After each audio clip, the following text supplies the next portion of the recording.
Assalamualaikum warahmatullahi wabarakatuh. Perkenalkan saya Arosika Latifah, NIM 430302042. Saya dari kelas PMI 1C.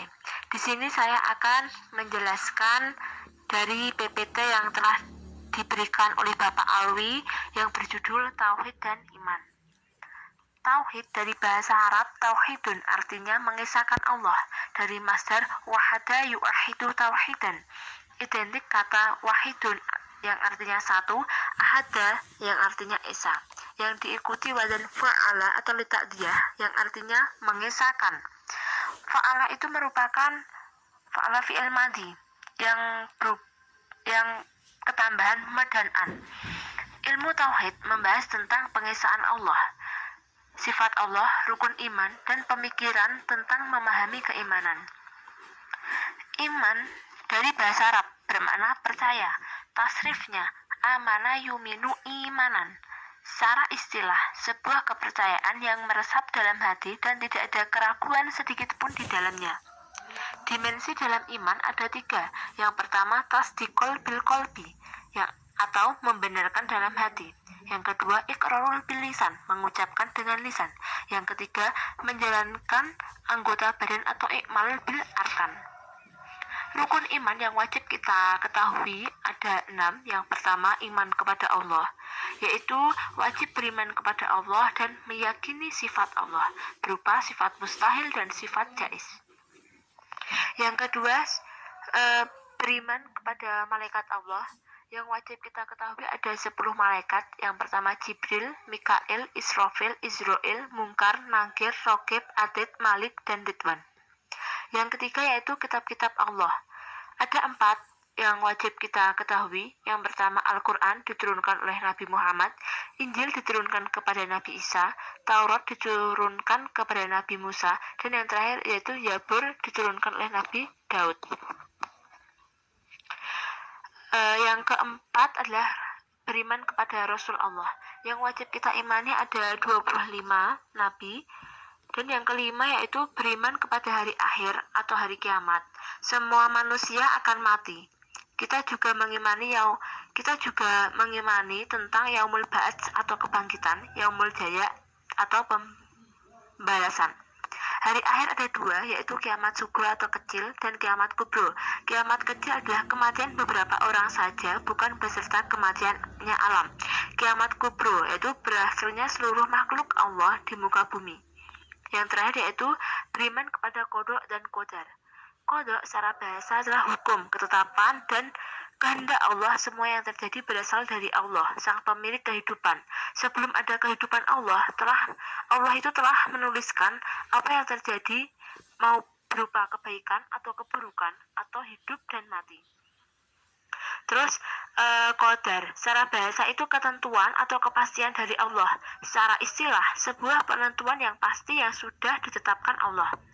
Qada adalah sesuatu yang dituliskan di Lauhul Mahfudz tentang takdir-takdir manusia, tentang apapun yang terjadi di muka bumi. Jadi bisa disimpulkan bahwa qada itu adalah berupa rencana, catatan tentang takdir. Sedangkan qadar itu adalah kenyataannya yang akan terjadi atau tentang realisasi takdir di dunia. Cukup itu saja yang dapat saya sampaikan, kurang lebihnya mohon maaf. Wassalamualaikum warahmatullahi wabarakatuh. Bismillahirrahmanirrahim. Assalamualaikum warahmatullahi wabarakatuh. Perkenalkan, saya Arosika Latifah, NIM 430302042. Setelah saya memahami video yang diberikan oleh Bapak Alwi, saya menyimpulkan tentang memahami 6 rukun iman dalam agama Islam. Hadis tentang Islam dan iman dan ihsan yang terdapat di kitab Arba'in Nawawi yang merupakan hadis kedua. Intinya itu ada orang yang muncul di lingkungan Nabi dan sahabat dan duduk di dalam majelis tersebut. Orang tersebut berpakaian rambut hitam dan berpakaian putih. Terus ia itu bertanya tentang Islam, iman, ihsan, dan tentang hari kiamat. Namun setelah bertanya kepada Nabi, orang yang berpakaian hitam itu membenarkan jawabannya, dan setelah itu langsung pergi. Dan Nabi menyimpulkan yang mengajarkan tadi itu adalah malaikat Jibril. Dia itu mengajarkan kepada kalian semua tentang Islam, iman, ihsan, dan hari kiamat.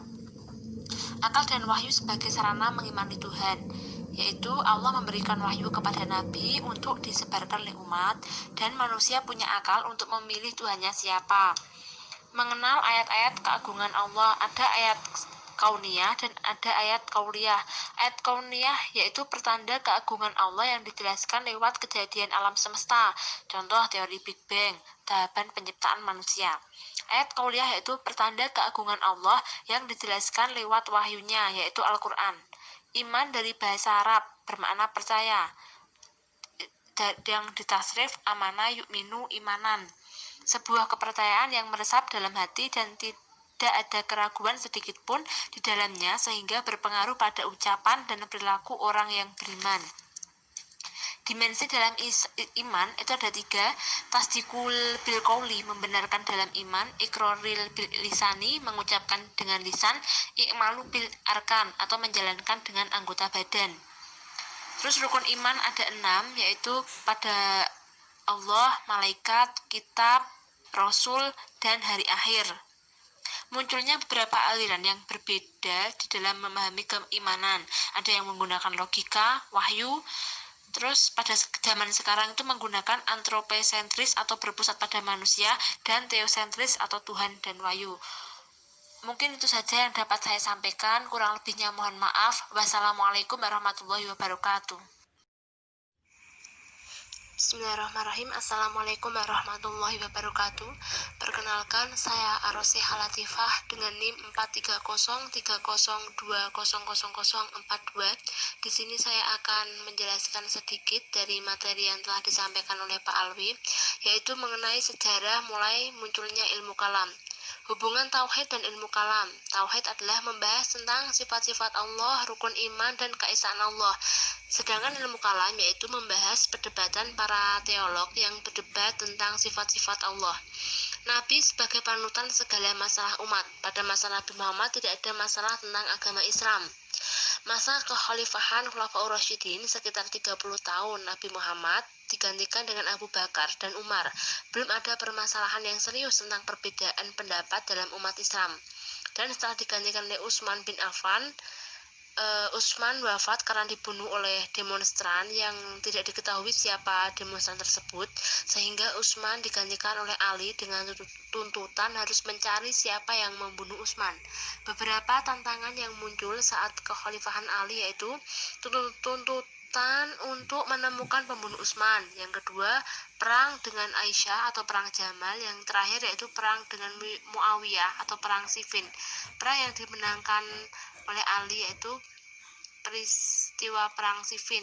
Perang ini sebenarnya dimenangkan oleh kaum Ali, namun ketika sampai di tengah-tengah peperangan ada salah satu dari kaum Muawiyah yang mengangkat mushaf untuk meminta perdamaian, dan ada pertentangan di situ. Dari golongan Ali ingin melanjutkan perang, dan dari golongan Muawiyah ingin berhenti perang. Dari situ dimulai perdebatan tentang perjanjian perang, dan perdebatan tersebut dimenangkan oleh kaum Muawiyah.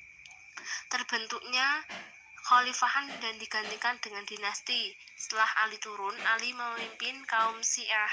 Pada masa itu, golongan Khawarij sangat bersikeras untuk membunuh Ali, dan pada masa itu orang Syiah sangat sedikit dan tidak kuat, maka Ali pun terbunuh.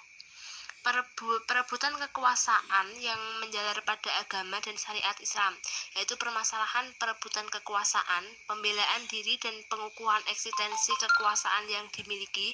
Munculnya beberapa hadis palsu. Penyebab munculnya ilmu kalam yaitu fanatisme golongan, pemahaman terhadap teks golongan, perpolitikan, yang lain itu menguatkan argumen. Mungkin itu saja yang dapat saya sampaikan, kurang lebihnya mohon maaf. Wassalamualaikum warahmatullahi wabarakatuh. Bismillahirrahmanirrahim. Assalamualaikum warahmatullahi wabarakatuh. Perkenalkan, saya Arosihah Latifah dengan NIM 43030200042. Di sini saya akan mereview materi aliran Khawarij. Pengertian Khawarij dari bahasa Arab khoroja artinya keluar, memberontak atau timbul. Lafal tersebut tasrifnya adalah khoroja yakhruju khurujan. Kata Khawarij sendiri berbentuk jamak yang bisa dimaknakan orang-orang yang keluar atau dari golongan Ali bin Abi Thalib. Khawarij secara istilah atau dalam ilmu kalam, suatu kelompok atau aliran yang keluar dari kekhalifahan Ali bin Abi Thalib karena tidak sepakat dengan Ali saat menerima tawaran arbitrase dari kelompoknya Ali saat perang Siffin. Dalam arbitrasi tersebut, kelompok Ali kalah dan banyak yang keluar dari golongan Ali yang dinamakan orang Khawarij atau orang yang keluar dari Ali bin Abi Thalib atau orang yang memberontak. Ada 3 golongan. Yang pertama orang yang sama Ali sendiri, yang kedua golongan Muawiyah, dan yang terakhir adalah Khawarij. Doktrin dan ajaran Khawarij yaitu khalifah atau imam harus dipilih bebas oleh kaum muslim. Khalifah tidak harus berasal dari keturunan Arab. Setiap muslim layak menjadi khalifah asal memenuhi syarat. Khalifah bersifat permanen jika adil dan menjalankan syariat Islam. Khalifah sebelum Ali dianggap sah. Khalifah Ali dianggap sah tapi setelah arbitrase dianggap menyeleweng. Muawiyah, Amr bin As, dan Abu Musa al-Asy'ari dianggap menyeleweng dan kafir. Pasukan perang Jamal yang melawan Ali juga kafir. Orang yang berdosa besar dianggap kafir. Setiap muslim yang berhijrah dan bergabung dengan golongan mereka, muslim harus menghindar dari pemimpinan yang menyeleweng, wa'ad dan wa'id atau janji dan ancaman, amar ma'ruf nahi mungkar, memalingkan ayat-ayat mutasyabihat. Al-Quran adalah makhluk, manusia bebas memutuskan perbuatannya bukan dari Tuhan. Perkembangan Khawarij.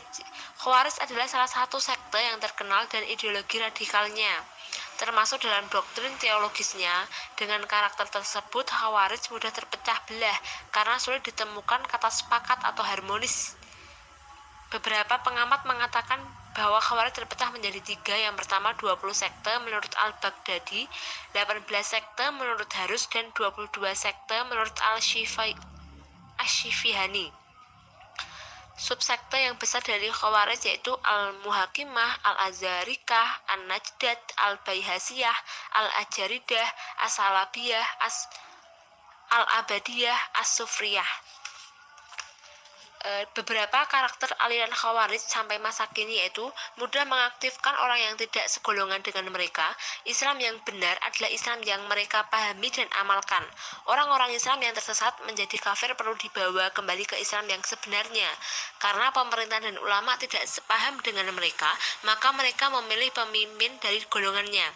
Mereka bersifat fanatik dalam faham dan tidak segan dalam menggunakan kekerasan untuk mencapainya. Mungkin itu saja yang dapat saya sampaikan, kurang lebihnya mohon maaf. Wassalamualaikum warahmatullahi wabarakatuh.